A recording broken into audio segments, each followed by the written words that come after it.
to this program, Habitat Restoration and the Upper Deschutes Watershed Council. Sorry, I'm so orange. I don't know what's going on. All right, so I'm Laurel Westendorf. I'm part of the community relations team at the Deschutes Public Library. Every month we explore a theme, and this month's theme is flow. The Upper Deschutes Watershed Council has worked to protect and restore our 200 million acre watershed through collaborative projects since 1996. The staff from the council presenting tonight are Chris Knight, Executive Director with 20 years experience working in the natural resources field on issues related to rivers and watersheds.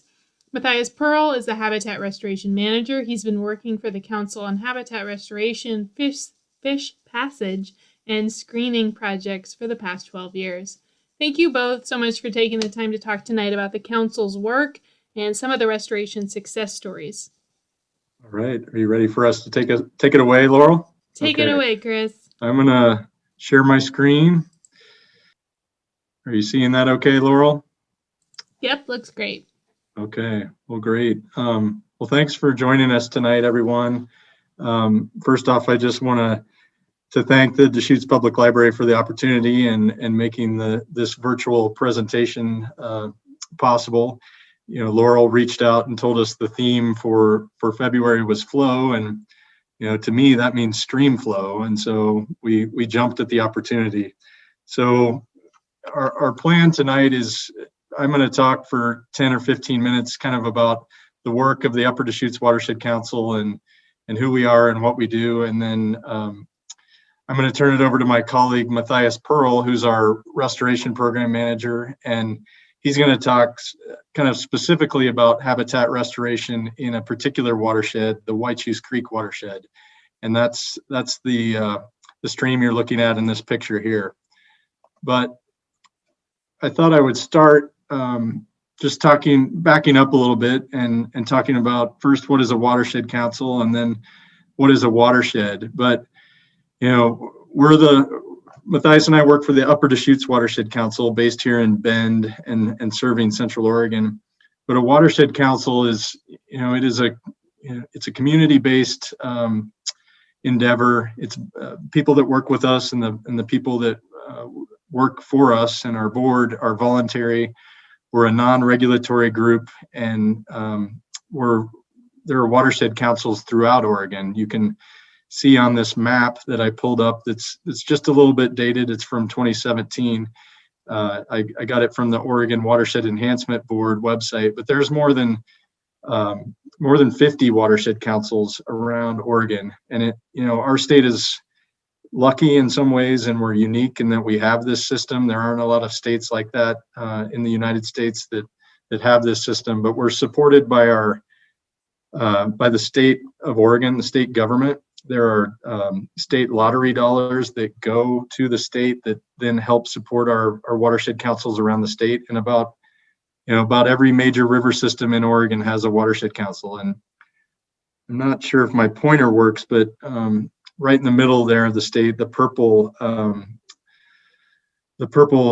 polygon is the Upper Deschutes Watershed Council in our area. So we're also recognized, the way a watershed council starts is being recognized by a local government entity. And so we were sponsored by Deschutes County when we started back in 1997.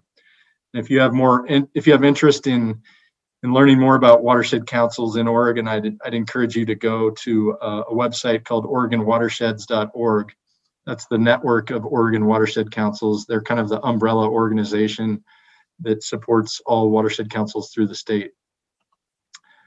But then backing up a little further, and thinking about, what is a watershed? And I put this in here because I don't think I knew the term watershed until I was a young adult. And so I think it's worth sharing. I know a lot of you know this, but, it's really that area of land, where a drop of water falls, it goes into a stream, and then all that water eventually flows to a particular river system. So the watershed is that whole area of land. Sometimes we say from ridge top to ridge top. So, if a drop of water falls in the Little Deschutes on the land adjacent to the Little Deschutes, that flows to the Little Deschutes River and on to the Deschutes River, and then, eventually to the Columbia River and out to sea. But a watershed sometimes is called a basin or a drainage area. We have different terms for watersheds. But this map that you see, I'm going to try and move this so I'm able to see that as well. But this map is our program area for the Upper Deschutes Watershed Council. And so you can imagine, to the left of this map, a drop of water falls in that area. It might flow to the Santiam River, or the McKenzie River, or the Umpqua River, and onto the sea. So this map is our 2 million acre program area. And, so it extends from, the headwaters of the Little Deschutes River and up to the Cascade High Lakes, and then flows down the Deschutes River. And then we kind of have an arbitrary stopping point for our program area in the Upper Deschutes, and that's Lake Billy Chinook near Madras. And so if this was a true map of the Deschutes watershed, you would include the area all the way where the Deschutes River flows onto the Columbia River. You would include the area to the east, the Crooked River near Prineville that flows also to the Deschutes. So a watershed includes all the tributaries, all the streams that flow into a particular river like the Deschutes. So places like Tumalo Creek, Whychus Creek, the Metolius River that flows into the Deschutes River also. So I hope that makes sense. I wanted to share just a little bit about our mission and our vision and who we are. Like I mentioned a minute ago, we were started in 1997. We operate as a nonprofit 501c3 organization. So we have a board of directors. Right now we have 14 board members, I believe, that support our work and help direct our work. We have 5 staff that work here in our office in Bend. Our mission is really, it boils down to protecting and restoring that 2 million acre watershed and that program area that we were just talking about. And we do that through 3 ways, through habitat restoration, watershed education, and monitoring. And in the next few slides, I'm going to talk about each of those 3 program areas. And I included our vision here in this slide, and really what, particularly for me, that last sentence means a lot, in that, a healthy watershed is an investment in the social, economic, and environmental well-being of a region and its people. And we obviously really believe that and care about the health of our watershed and what it means for our region. So now I want to transition and just talk a little bit about those 3 program areas. And so the first is habitat restoration, and Matthias is going to go into great detail about our habitat restoration work in Whychus Creek, but I just wanted to give a higher level overview. And since our founding in 1997, we've completed more than 50 restoration projects in that Upper Deschutes watershed, and those projects happen on both public lands. Think of lands owned by the Forest Service as an example, but also on private lands under private ownership. They also happen in very rural areas and also in urban areas, as I'll discuss. But we've had a recent focus in recent years on Whychus Creek near Sisters. Whychus Creek flows right through the town of Sisters. And I share this picture because this is Whychus Creek. And this is what you're looking at is the last dam and fish passage barrier on Whychus Creek. It's called the Plainview Dam. And it might look somewhat natural, but it's actually man-made, and it's a dam that's allowing a irrigation diversion to happen there. And so Matthias may talk about this, but in 2008 there were 6 dams and fish passage barriers in Whychus Creek, and now this is the last one that we're preparing to remove here coming this summer. And so we will remove this dam, and it will allow fish to pass up and downstream. We'll keep the irrigation diversion there. That will be part of the project, but we'll put a screen on that irrigation ditch so that fish can't get into that irrigation ditch. So this is a project we're proud about. You'll be hearing more about it. We're planning to do a video and tell the story of that project. But if you're interested in more of our restoration work, you can go to our website, and there's a lot of videos there. You can learn about different restoration projects over the years.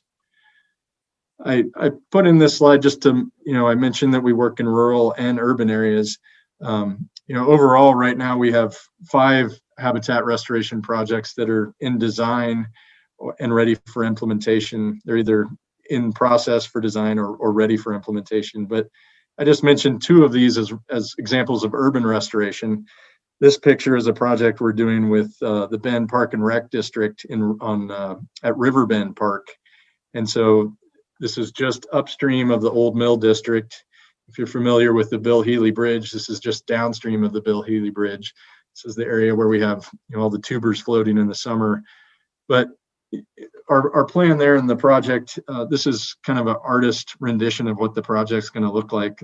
That area is getting a lot of overuse, and we have a lot of access points they're eroding. There's no vegetation. There's a lot of sediment getting into the river. So we're planning to work with the park district and what we say is improve and consolidate some of the access points. So where there's 7 or 8 eroding access points right now, there will be 3 access points that look something like this, where you've got stone steps down to the water.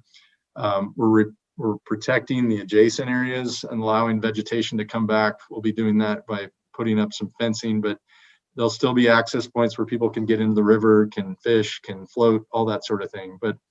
So this is an example of an urban project in Bend. We've got a similar project in Sisters at Creekside Park that's designed and will be implemented in the next few years. So I talked about habitat restoration. Our second major component of our program is our monitoring program. And so we have a couple ways I think of that, both long-term monitoring and then something called effectiveness monitoring. But long-term monitoring, we have more than over a 20-year data set of stream temperature collection points. And in looking at this map, this is a map of Whychus Creek, and right in the middle there in white is the community of Sisters. But all the red dots are points where we measure temperature starting in April and ending in October each year. And so we've got 20 years worth of data about that. We also collect stream temperature data in Tumalo Creek and also the main stem of the Deschutes River. And so, as an example, this is an example of some of our water quality monitoring, but stream temperature is important because when you combine that with the amount of flow in the river, you get an understanding when we're under drought conditions or when too much water is being diverted from a creek. It tells us when the water in the creek is too warm. And as many people know, aquatic species, particularly fish, think of trout and salmon, they like cold, clean water. And so if our water temperatures get up above about 18 degrees Celsius, then our trout and our fish populations start to suffer. So we have this data set. It's also important to consider this data set, I think, as we look ahead and see the impacts of climate change to our creeks and our rivers and utilize this long-term data.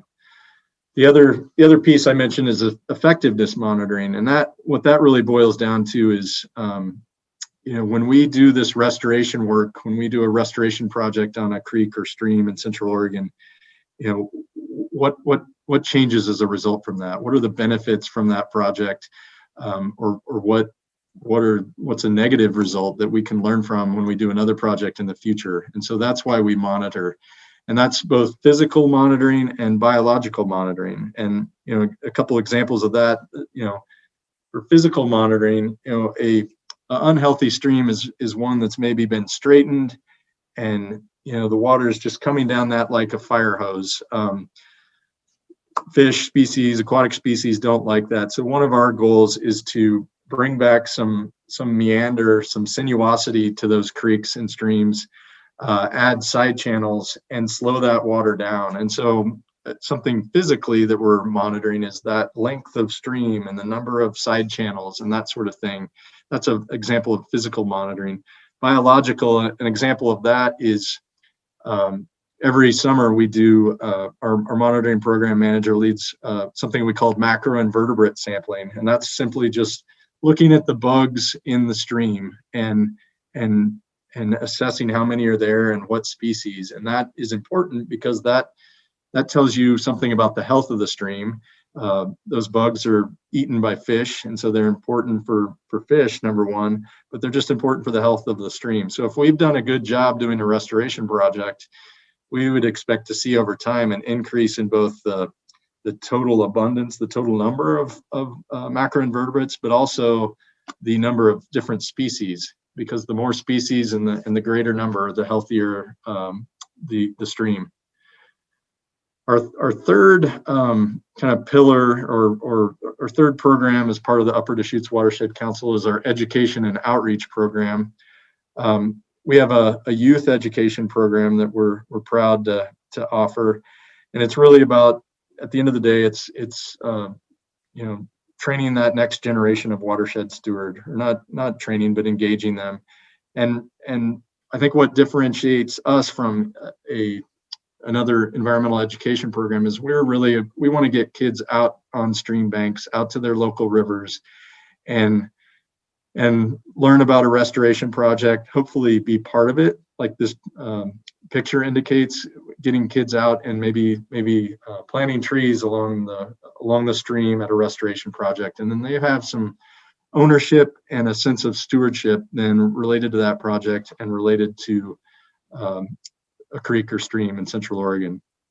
And so in a typical year, certainly this hasn't been a typical year, we know, but in a typical year, we'd engage about 3,000 kindergarten through 12th grade students in Central Oregon. And we do that by, like I mentioned, hosting field trips for classes at a restoration project, or just getting them out to their local creek. Like if it's a class from Bend, getting them out to Shevlin Park and helping them learn about Tumalo Creek, where their water comes from in Bend, and what makes a healthy stream, that sort of thing. We also bring those lessons to the classroom. If you can imagine, in the winter, it's not as easy to get kids out there in the snow, but we're bringing those lessons to the classroom.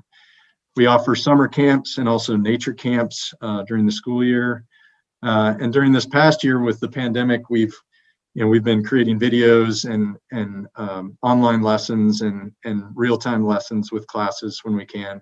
And in some ways, we've been able to offer limited outdoor education opportunities for kids in Central Oregon. I wanted to just mention, where does our funding come from? I've provided a couple of pie charts here that shows our revenue and expenses, but really my message here is we have a mix of different public and private sources that help fund our Watershed Council. I mentioned earlier that state lottery dollars help provide some base funding that we receive from the Oregon Watershed Enhancement Board. All watershed councils receive that. And then, we write proposals for grants, whether that's to the state or the federal government or non-governmental, private foundations that support our work. So we have a lot of that, but we also receive a grant for the last several years from Deschutes County that sponsors our Watershed Council.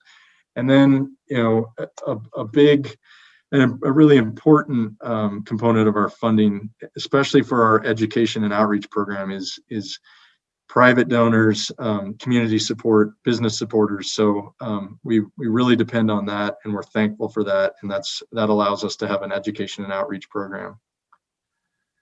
I wanted to just mention one partnership that we're a part of as part of this presentation. And my reason for doing that is trying to help differentiate. There's different conservation organizations in Bend and around Central Oregon.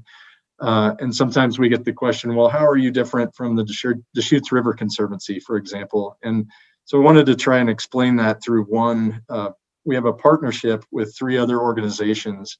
And the goal of this partnership is to restore rivers and protect land for salmon and steelhead. So we're talking about those parts of our watershed where salmon and steelhead are coming back. So the Metolius River, Whychus Creek, part of the Deschutes River, the Crooked River.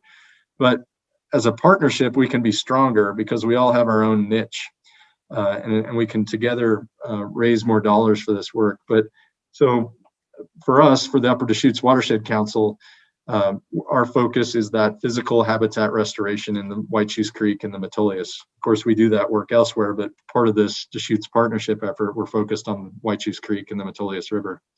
The Deschutes River Conservancy, one of our very close partners, their specific niche is working to get more water back in the streams and rivers.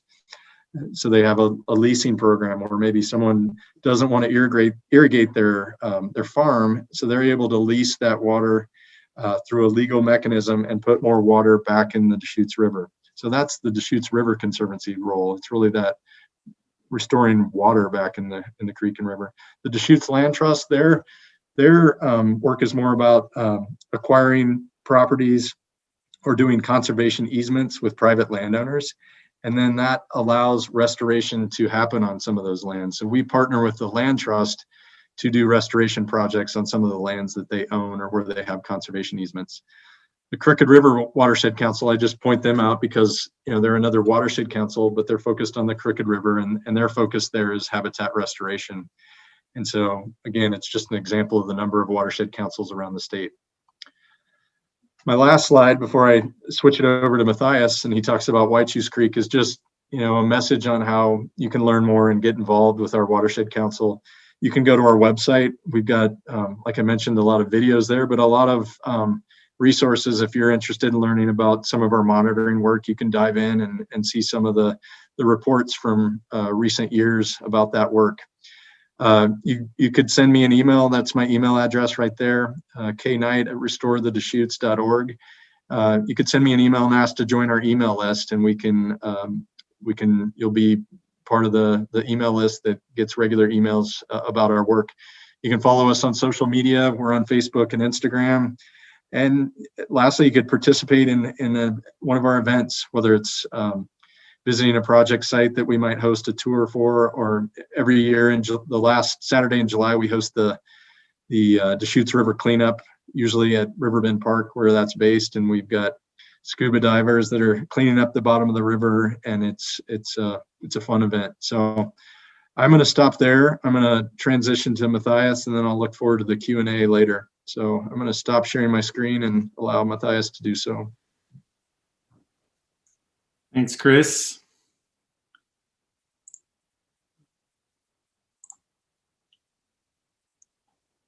All right.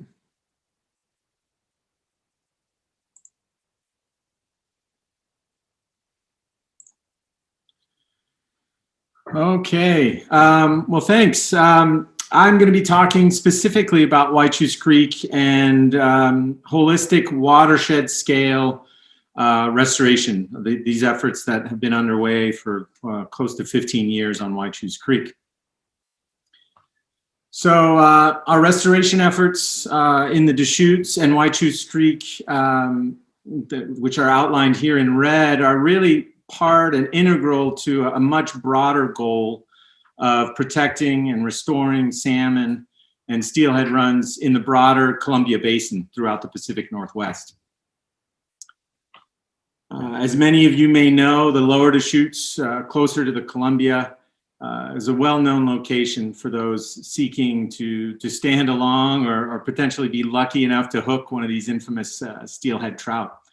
However, if you move upstream along the Deschutes River, just upstream of Madras, you run up into the Pelton Round Butte Dam complex. And those dams have blocked passage since the 1960s into the upper rivers, the Crooked, the Deschutes, the Metolius, and Whychus Creek. So the relicensing of the Pelton Round Butte dams that occurred back in 2006 led to a pretty broad, strong basin-wide effort to reintroduce salmon and steelhead trout to the Deschutes and its tributaries upstream of these dams. You can see the Whychus Creek watershed here outlined in yellow. The other rivers, the Crooked, parts of Lake Creek on the Metolius, are also target areas for reintroduction efforts. So since 2007, hundreds of thousands of Chinook and steelhead, fry and smolts have been reintroduced to Whychus Creek waters with the end goals for these fish to head out to sea and return to their home waters over a number of years. And so in light of these efforts, our goal for Whychus Creek, our collective goal, has been to restore and maintain the watershed conditions necessary to make that reintroduction successful. So what does that mean for Whychus Creek? Well, we're going to need a lot of what you see on this slide. A lot of good, clean water, functioning floodplains, no barriers, no dams so that the fish can move up and down the system, complex channels and habitats, riparian vegetation communities that are very diverse, and healthy uplands. And we're not alone in working on this effort. You heard Chris just now talking about our partnership, the Deschutes Partnership, earlier. While I will focus in this talk on the Watershed Council's work, I do have to mention that the land conservation and the stream flow restoration work that our close partners at the Deschutes Land Trust and the Deschutes River Conservancy are doing in their parallel efforts really allow us to achieve our common goals. Without them, we couldn't do what we do. So I mentioned needing adequate flow of clean water. This is a photo of Whychus Creek in the late 90s. Between 1960 and 1999, Whychus Creek in the town of Sisters ran dry on an average of every 2 out of 3 years. And so tied to these efforts by the Deschutes River Conservancy with basin partners, with ranchers, with irrigation districts, we now have year-round flow minimums in stream during the hot summer months. And those flows over the years have slowly creeped up in those summer months. And we continue, and the Deschutes River Conservancy continues to work with irrigation districts to get more water conserved in stream. On the land conservation side, the things that we need there are, we talked about healthy habitats and floodplains. Those are all key, and the Deschutes Land Trust has been working with a lot of stakeholders throughout the Whychus Creek watershed at either conserving or protecting land. And so between the Land Trust and the federal partners at the U.S. Forest Service that we work with, just about 28 miles of Whychus Creek is in some way protected under either public or private ownership. About 9.5 miles of those 28 are and over about 2,000 acres are protected by the Land Trust itself. And so on the passage side, as you can imagine, dams, Chris mentioned 6 dams that we had over 10 years ago on Whychus Creek. We really need to make sure there are no barriers so that fish can freely move up and down the river system. And then we also need to make sure that fish stay in the creek itself and are not lost down an irrigation canal or sucked up into an irrigation pump. And so the Watershed Council really chose, when they started on this effort over 13, 14 years ago, to not look at any one fish passage barrier, not any one dam or one irrigation diversion. We were really looking at all of them, the entire watershed, and seeing how we could address those over time. So in 2007, as Chris mentioned, we had many dams. Between the number of dams and irrigation diversions that did not have fish screens, we had 17 different passage and screening issues along the 40-mile length of Whychus Creek. And in 2021, we'll be removing, as Chris mentioned, that last dam upstream of Sisters. It's pretty exciting to see that come out. And as of this year, fish will be able to access an unimpeded 27 miles of Whychus Creek. And then we've also significantly reduced the amount of irrigation withdrawals that don't go through a fish screen. So the screening effort has been in parallel, and we have over close to 90% of all withdrawals out of the creek are now screened. It'll climb even more at the end of this year. And I just want to mention these results really don't happen overnight. It's taken over a decade. They've resulted through the continued efforts with stakeholders, with the community as a whole being behind these efforts. And as Chris highlighted earlier too, it's a big part of what we've done is working with the local schools and getting them out onto projects. And those school children end up talking to their parents. We're getting volunteers out there. And so this is a project here in this slide. You can see us removing a dam, some of the stakeholders there in the background. If you go to our website, we did a little video called The Dam Problem. This is the link here that talks about this community effort and the time and trust that it takes to build relationships to affect change over time. So we also need to address stream restoration, the river, the creek itself, and why, you may ask. It's pretty important to note our footprint on the land. Whychus Creek, like so many Western rivers today, has been altered in many ways, and roughly 18 miles of its 40-mile course has been straightened or bermed in the last century. So you can see here Whychus Creek that runs through Camp Polk Meadow Preserve, what its course looked like back in 1943, and what it looked like in 1991 after it had been straightened for many decades. And that straightened channel here overlaid on an aerial photo, you can see in red the creek being pushed over to one side of the valley to maximize pasture out in the open. So we've been working with the Land Trust for over 10 years on reconnecting Whychus Creek to its floodplain through through Camp Polk Meadow Preserve here. Another significant need to make reintroduction of salmon and steelhead successful is habitat restoration. So the straightening of the creek that I mentioned, of Whychus Creek, over the last century has led to pretty significant losses in all types of both in-stream and riparian floodplain habitat for fish and wildlife. And why does that matter? Well, it's really important to note that streams and rivers in Central Oregon and the green vegetated floodplains that are dependent on them are like oases really in the high desert.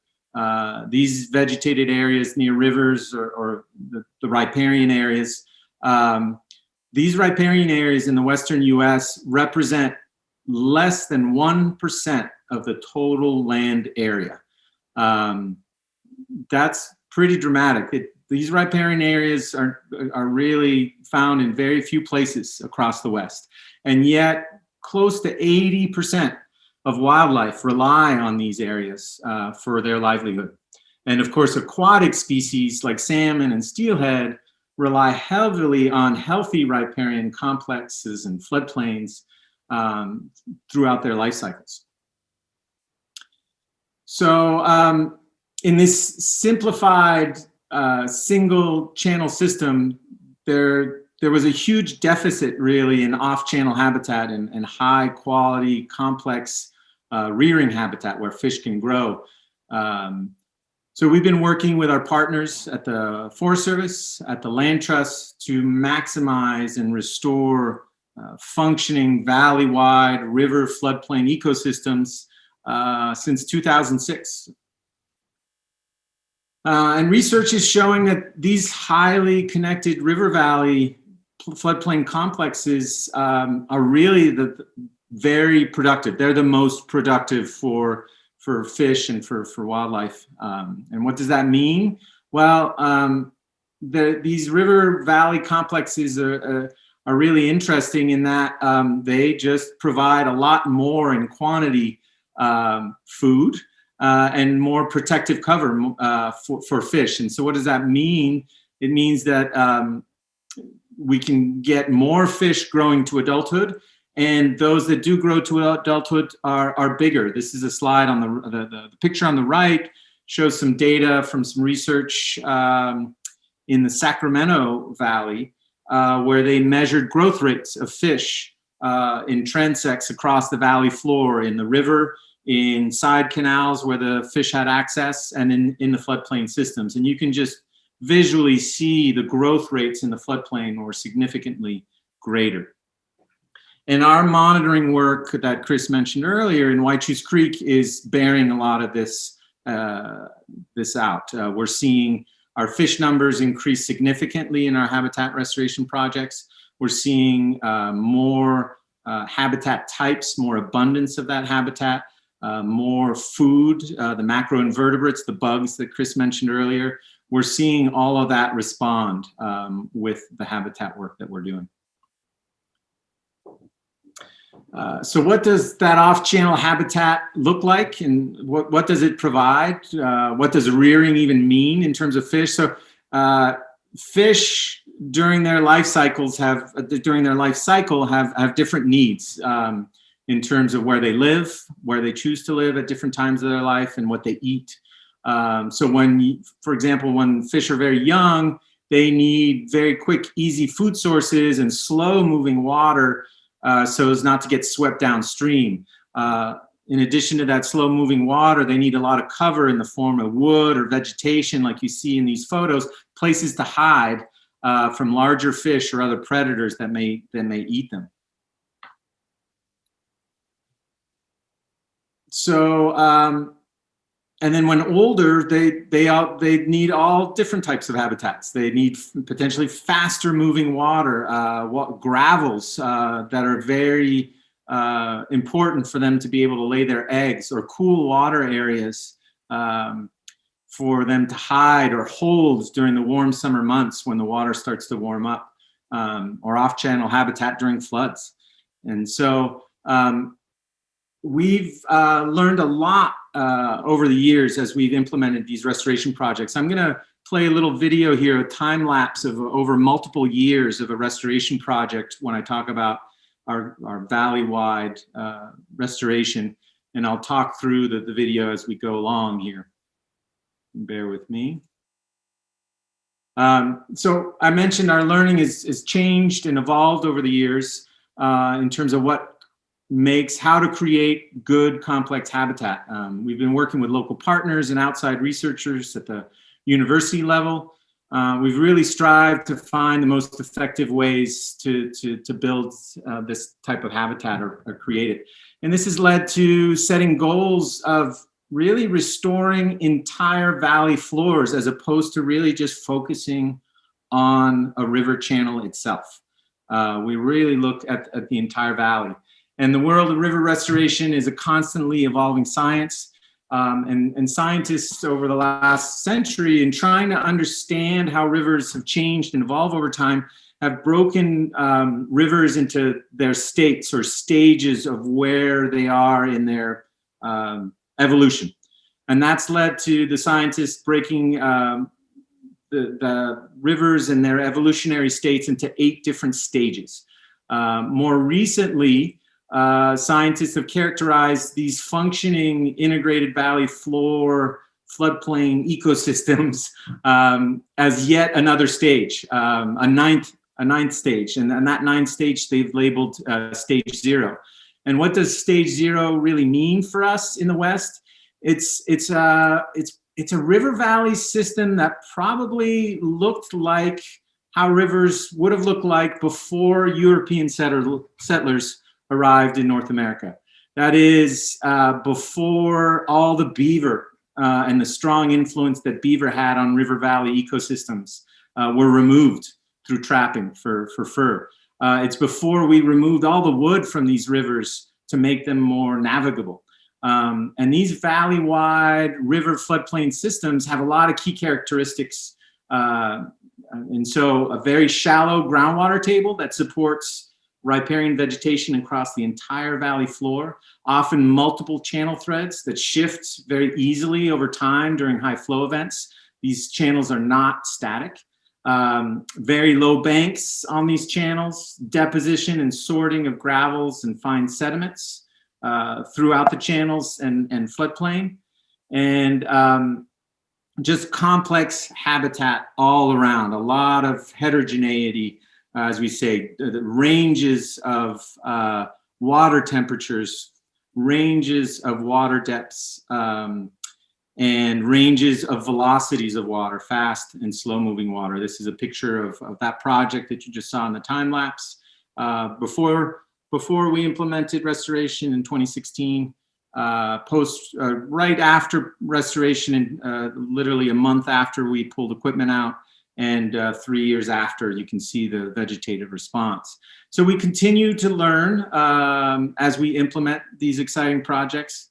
In 2021, we'll be working to remove that last dam like we've discussed, and we'll be working on 2 other restoration projects on over a mile of habitat restoration along Whychus Creek. And all these indicators from our monitoring work are showing that fish are using these restored habitats in a big way, orders of magnitude on some of the fish numbers. And it is a pretty exciting thing to see Chinook and steelhead, seagoing fish, slowly returning to Whychus Creek. It's here's to a future where these charismatic fish can ply their home waters once again. So thank you. I'll stop sharing my screen here.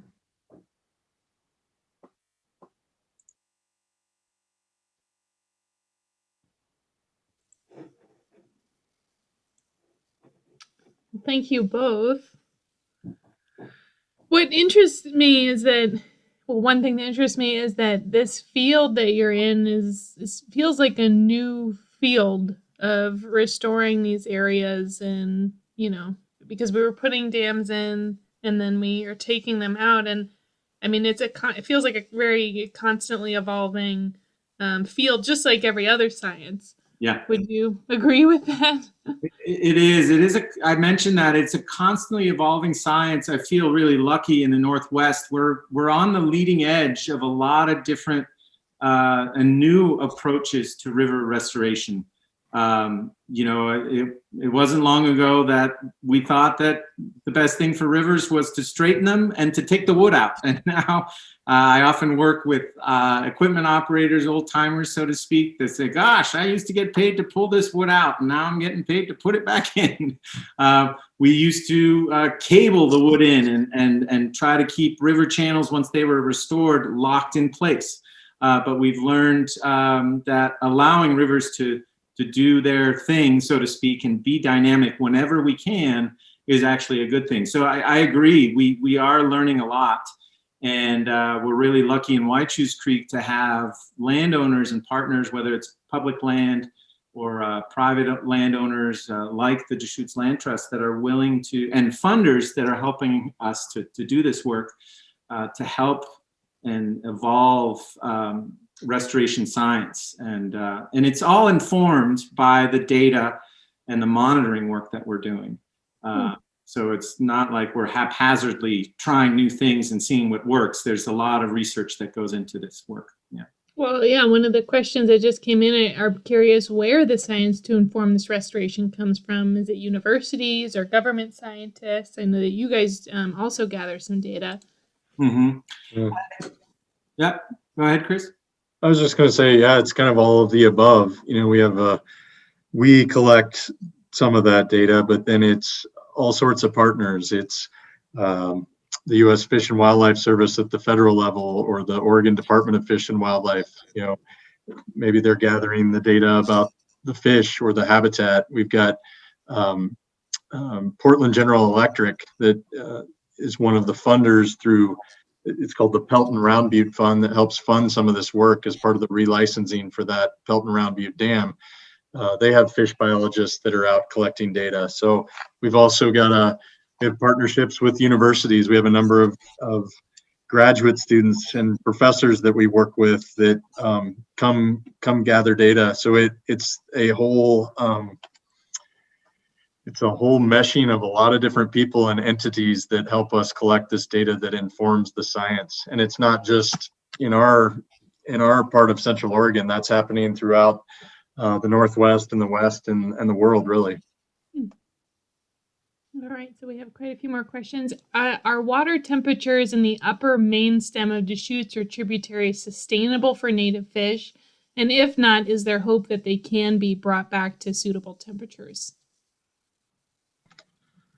I might just, Matthias may be able to chime in, but I think we have one temperature gauge in the Upper Deschutes, and I can't specifically speak to that, but I think the temperatures up there are better than they are in the middle Deschutes, say downstream of Bend, after you have a huge diversion of water that happens at Bend, and so you have some really low flows. So there's but below Bend, especially in the summer months, there's a lot, there's 90% less flow there. And then until you start getting some of those inputs from like Tumalo Creek and Whychus Creek and some of the springs that come in, I would point to that area as being more concerned than the Upper Deschutes, where you've got some of that reservoir water that's colder coming down the Upper Deschutes. Matthias, would you add anything to that? Yeah, I think my answer would be it depends on where and when. To build on what Chris mentioned, there are many streams throughout Central Oregon that are listed by the Department of Environmental Quality. The Oregon Department of Environmental Quality is impaired, and from a water quality perspective, and that is tied to temperature. So, and it tends to be in the hot summer months. And so a big part of our collective efforts has been working, and this is where the River Conservancy has been working with irrigation districts and so on, to find ways to conserve water and keep more water in stream to help keep those temperatures down. So it's a work in progress for sure. Yeah, and that water up that's coming out of the reservoir at the Upper Deschutes is really cold. The last dam didn't look very big. How big does a dam have to be to block fish passage so they can't jump over it?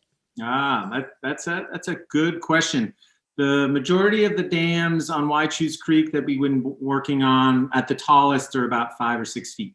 So it's not when people think of dams and tearing down dams, sometimes in the news you see, these hundreds of feet tall dams. For a fish, it does not matter to a certain extent whether it's 5 feet or 100 feet. It's still a barrier. Typically, if there is a deep enough pool of water in front of a waterfall or a dam, they can jump significant heights, well over 5 feet. You see those videos in Alaska of the bears standing there. But very few of these dams, even though they might only be 5 feet, have deep enough water right below them where those fish have to have the ability to take a running start to be able to jump them and jump over them. So anywhere, it could be as little as 2 feet. Some of the state criteria for fish passage is 12 to 24 inches in many cases. So it doesn't take much. And so, like I said, most of the dams that we've either retrofit or pulled out in Whychus Creek have been in that 4 to 6 foot range. Do you do any work with beaver reintroduction? That's an exciting new field of science. We work, I would say, with beaver as much as possible. So I mentioned that beaver were removed from a large part of the continent, but they're still here, and they are in Oregon, and they are in our rivers systems. And so it depends what's considered beaver reintroduction or beaver restoration. In some cases, up in Washington State or other places, they're actively relocating beavers and bringing them in, and trying to have them live in these other watersheds where they historically were. In our case, with at least Whychus Creek, we're really lucky that beaver are already in the system. And so what our work has consisted of is really restoring conditions to allow them to repopulate and recolonize certain areas. And we've started to see that on some properties where they've started to move in when we're able to re-wet the valley and bring the water table back up. Then the food that they like to eat, the the willows and the aspen trees that are their favorites grow back, and they tend to move in. We're also working on some restoration techniques that mimic to a certain extent what beavers would do. And we call them pole-assisted log structures or beaver dam analogs. Those are very common terms. And we're working with researchers out of University of Utah, out of Logan, on a restoration project near Sisters, where we're building their hand-built structures using wood and posts. And we've done some pilots of those. And what's been pretty exciting is we've seen the beaver come in after and build on top of them. And so that's the goal. Ultimately, these are treatments. There's something I didn't mention, but the idea with these projects, the end goal is resilience. And that these systems will be self-sustaining on their own. And so over time, beaver would help maintain potentially some of these areas. New growth of trees would come in, trees would die and fall in on their own. This also provides, we hope, based on the science, some resilience to climate change and to the changes that we're seeing as a result also. So that's a big, long-winded answer about beaver. Maybe sometimes.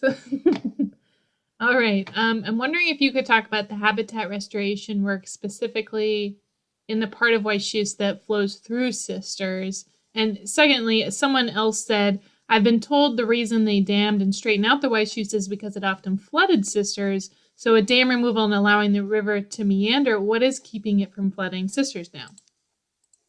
That's a good question. So Chris mentioned some of our urban projects. Urban projects are a little trickier. I mentioned this type of holistic valley-wide restoration effort that we're doing in some parts of Whychus Creek. That is honestly not feasible or possible in an urban setting like Sisters. We have just a history of homes that have been built, roads, infrastructure that to a certain extent hem the creek in. So in those situations, a lot of what we've been doing with the City of Sisters as a partner for over 10 years on individual projects has been to do the best we can with the boundary conditions that we have. So a lot of times it's restoring bank habitat and removing riprap, boulders, rock, sometimes old sidewalk concrete and things like that. Removing that and replacing those with what we call bioengineered banks. So using vegetated mats and planting willows and different types of plants using trees so that those banks are still stabilized, but they're stabilized by roots and trees and things like that that provide shade. The wood helps to slow the water down, so there's little micro habitats. So that's some of the stuff that we're doing in Whychus Creek in Sisters. It's not the same scale, yet it has a lot of value there. And I think the community as a whole has gotten behind some of that work, and we're always looking for new projects. The question of the floods is a good one. You're absolutely right. The part of why we straightened rivers was, the thought process was, let's get the water through as fast as we can, as quickly as we can, because we don't want it to spill out. And so we have to thread that needle a little bit on where we can attenuate floods, because floodplains are there in a way because they spread out all the energy of a flood.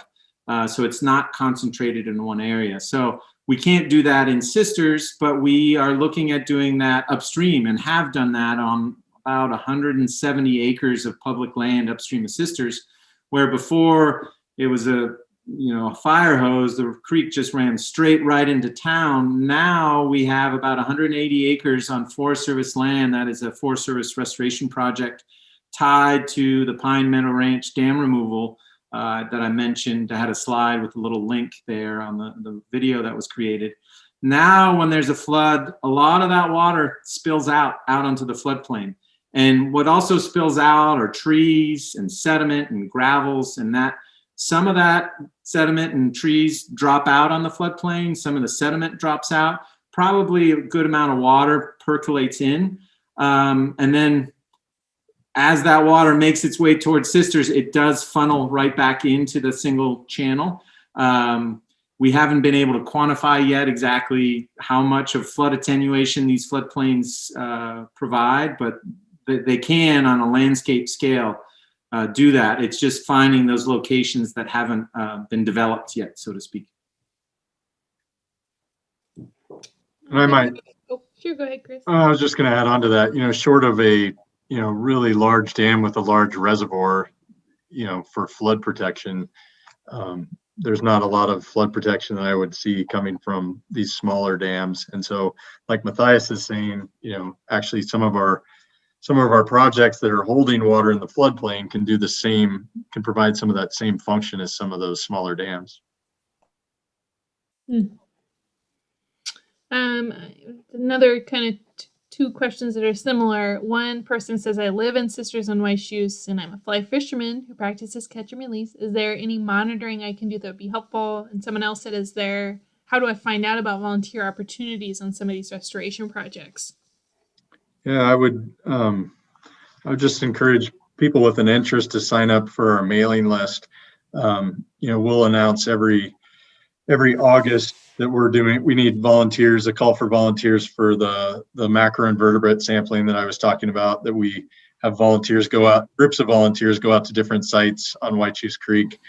So that's an opportunity. And then, sometimes we just have opportunities that pop up. Like I was recently talking with the Forest Service about some work they're doing on Paulina Creek, and they're going to be doing a lot of planting related to that. And I said, well, we've got access to school groups and volunteers. And if, COVID allows us this spring, that may be an opportunity that we may put out as a notice for volunteers to come help. So I think that'd be my main thing. Follow us on social media or get on our mailing list.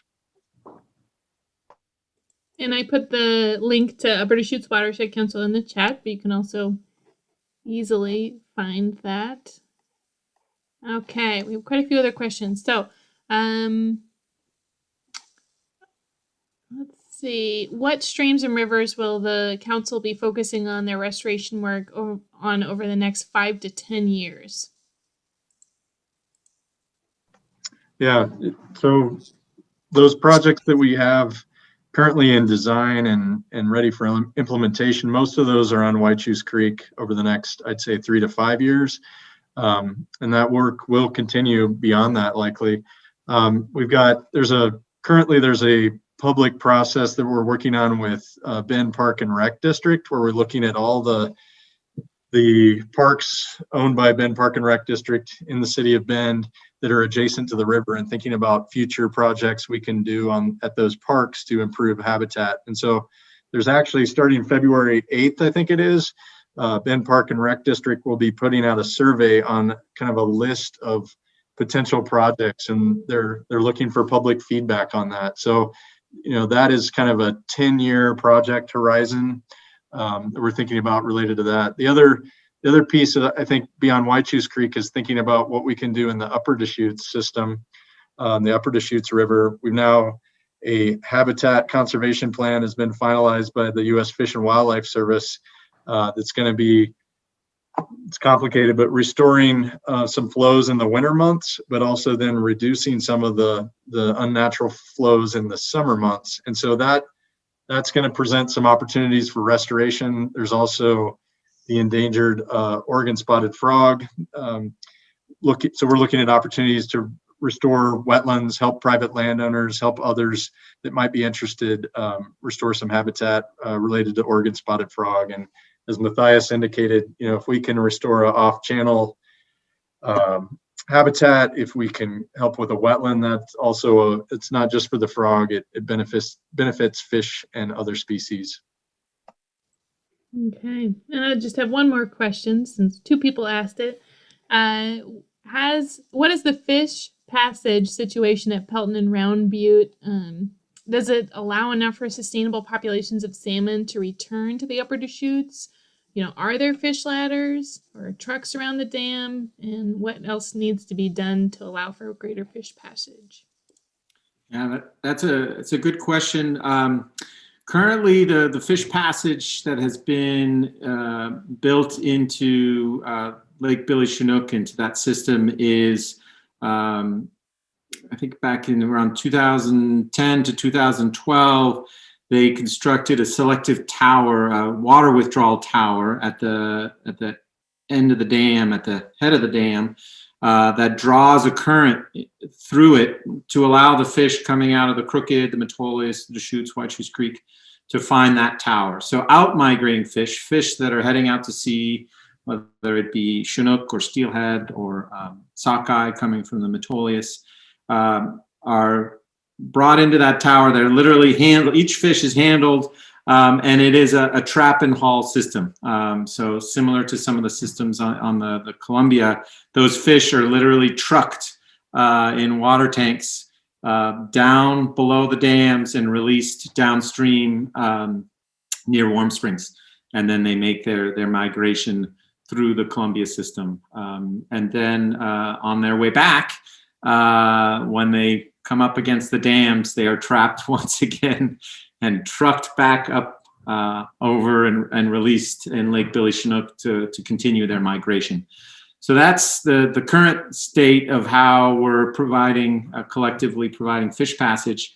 In terms of sustaining runs, the numbers are still fairly low. We're still fairly young in the process of reintroduction, although it sounds like 8-10 years is a lot. When these life cycles take anywhere from 2, 3 to 5+ years for fish to return, it's a short amount of time in terms of generations and generations, and we're still learning a lot in terms of how best to move the fish out. How, we've learned a lot from the science of what fish to bring in at what stage of life. Fry were stocked for many years, for example, in Whychus Creek, and they started to do smolt stocking now, which are fish that are a little older, potentially a little hardier, that can make it out before being eaten by other predators. So it's not at the point yet where people are getting out there and fishing for these salmon in the upper watershed just yet. But that is the ultimate goal, is a potential for harvest by the Native American tribes that are very interested and very invested in this reintroduction effort, given the first foods aspect of and the importance of the salmon runs for them. So while that is the goal, we're not there yet. We're still working on it. Well, on behalf of the community, thank you both for the work that you're doing to help restore our watershed and make this a habitable place for all the creatures, including us, that are in it. So, and thank you in the audience for joining us tonight and learning more about these restoration efforts. Again, I put the link to Deschutes Watershed Council in the chat, and please check that out. I also recommend taking a walk down at Camp Polk. It's beautiful, and you can see the work that's been done. And the program was recorded, and the link will be sent to all attendees. You can find upcoming programs or recordings of programs on the monthly event guide or YouTube channel or our calendar at deschuteslibrary.org/calendar. I hope you all have a wonderful rest of your evening and enjoy the sun and the snow and the 50 degrees and the below freezing that happened. So have a wonderful evening, everyone. Thank you. Thanks, Laurel. Thanks, everyone. Thanks, Laurel.